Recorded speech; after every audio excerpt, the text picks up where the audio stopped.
നമുക്ക് കുക്കറിൽ പാത്രത്തിൽ എങ്ങനെയാണ് ചോറ് വെക്കാൻ നോക്കാം. കുക്കറിൽ എല്ലാവരും വെക്കാറുണ്ടാവും. അപ്പോൾ ഈ പാത്രത്തിൽ എങ്ങനെ വെക്കും എന്നുള്ളത് പലർക്കും ഒരു സംശയമായിട്ട് പല വീഡിയോസും കാണുമ്പോൾ എനിക്ക് മനസ്സിലാവാറുണ്ട്. അപ്പോൾ ഞാനിവിടെ ഇതിൽ കുറച്ച് വെള്ളം അധികം ഇത് വയ്ക്കട്ടെ. എന്താ ഇതിലിങ്ങനെ പരന്ന് നിൽക്കുന്ന രീതിയിൽ ഒരിത്തിരി പൊന്തി നിൽക്കുന്ന രീതിയിൽ ഞാൻ വെള്ളം എടുത്തിട്ടുണ്ട്. ഇനി നമുക്ക് ഇതിൽ ഞാൻ അരി കഴുകിയിട്ടതാണ്. എന്താ ഒരു 3/4 നാഴി അരി കഴുകിയിട്ട് വെള്ളം ഒഴിച്ചത്. അതിൽ 3/4 ചെമ്പ് വെള്ളമുണ്ട്. ഇത് നമ്മളിങ്ങനെ ഇറക്കി വയ്ക്കുകയാണ്. അപ്പോൾ ആദ്യകാലങ്ങളിലൊക്കെ ഇതിൻ്റെ അടിയിൽ നമ്മളൊരു തട്ട് ഇറക്കി വെച്ചിരുന്നു. അങ്ങനെയാണ് നമ്മൾ വെച്ചിരുന്നത്. പിന്നെ നമ്മൾ ഉപയോഗിച്ച് നമുക്ക് പരിചയമായി വരുമ്പോൾ നമ്മൾ ജസ്റ്റ് ഇങ്ങനെ ഇറക്കി വെച്ച് നമ്മൾ യൂസ് ചെയ്യാൻ തുടങ്ങി. അപ്പോൾ കുഴപ്പമൊന്നുമില്ല. അപ്പോൾ നമുക്ക് ഇങ്ങനെ ഇത് വെക്കാം. എന്നിട്ട് നമുക്ക് എന്ത് ചെയ്യാന്ന് വെച്ചാൽ കുക്കറിൻ്റെ അടപ്പായിട്ട് നമുക്ക് അടയ്ക്കാം. അപ്പോൾ നമ്മളിത് വേവിനനുസരിച്ചിട്ട് നമ്മൾ എന്ത് ചെയ്യണമെന്ന് വെച്ചാൽ പിന്നെ ഇതിൻ്റെ വിസിൽ അഡ്ജസ്റ്റ് ചെയ്യണം. അപ്പോൾ ഇപ്പം ഞാനിവിടെ ഉപയോഗിച്ചത് ചെറുമണിക്കുറുവ എന്ന് പറഞ്ഞിട്ടുള്ള ഒരു റൈസാണ്. അപ്പോൾ അതുകൊണ്ട് തന്നെ ഇതിനെന്ന് പറഞ്ഞാൽ ഏകദേശം ഒരു 3 വിസിലൊക്കെ അടിക്കുമ്പോഴേക്ക് ഇത് പാകമാവും. പിന്നെ അഥവാ നമുക്ക് കുറച്ച് കുറവായി തോന്നുകയാണെങ്കിൽ ഈ പാത്രം നമുക്ക് പുറത്തേക്ക് എടുത്ത് വെച്ച് തിളപ്പിച്ചിട്ട് നമുക്ക് വേവ് പാകമാക്കി എടുക്കാം. അതല്ല കൂടുതൽ വേവുള്ളതാണെന്നുണ്ടെങ്കിൽ നമുക്ക് എന്ത് ചെയ്യാം, പിന്നെ കുറച്ചും കൂടി വിസിലടുപ്പിച്ചിട്ട് സിമ്മിലിട്ട് വയ്ക്കാം.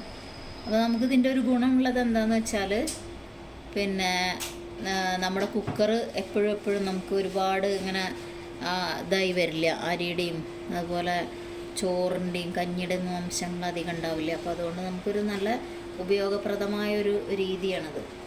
പിന്നെ നമ്മൾ വെയിറ്റ് ആവി വന്നതിന് ശേഷം മാത്രം ഇട്ട് കൊടുക്കുക. എന്താണെന്ന് വെച്ചാൽ ഈ എന്തെങ്കിലും പാർട്ടിക്കിൾസ് അടഞ്ഞിരിക്കുന്നുണ്ടെന്നുണ്ടെങ്കിൽ കുക്കറൊക്കെ പൊട്ടിത്തെറിക്കാനൊക്കെയുള്ള സാധ്യത ഉണ്ട്. അപ്പോൾ അതുകൊണ്ട് ചോറ് വയ്ക്കുമ്പോൾ ശ്രദ്ധിക്കേണ്ട ഒരു കാര്യം അതാണ്. അപ്പോൾ നമുക്കിനി ഇത് വിസിലടുപ്പിച്ച് വേവിച്ചെടുക്കാം. അപ്പോൾ നമ്മൾ ഫ്ലെയിം ഓണാക്കി കൊടുത്തു. പിന്നെ ഇനി ആവി വന്നതിന് ശേഷം നമുക്ക് വെയിറ്റ് ഇടാം. അങ്ങനെ നമ്മുടെ ആവി വന്നു. അപ്പം ഞാൻ വെയിറ്റ് ഇട്ട് കൊടുക്കുകയാണ്. ഓക്കെ, ഇനി ഒരു 3 വിസിലടിക്കട്ടെ. അത് കഴിഞ്ഞ് ഞാൻ തുറന്ന് കാണിച്ചു തരാം എങ്ങനെയുണ്ട് ചോറ് എന്നുള്ളത്.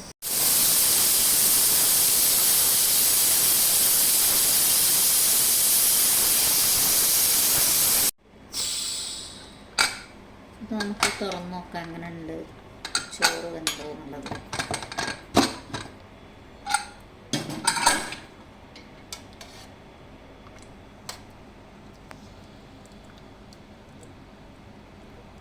അപ്പോൾ അത് കറക്റ്റ് വെന്തിട്ടുണ്ട് ചോറ്. അപ്പോൾ നമുക്കിനി വേണമെന്നുണ്ടെങ്കിൽ ഈ ചോറ് ഇത്തിരി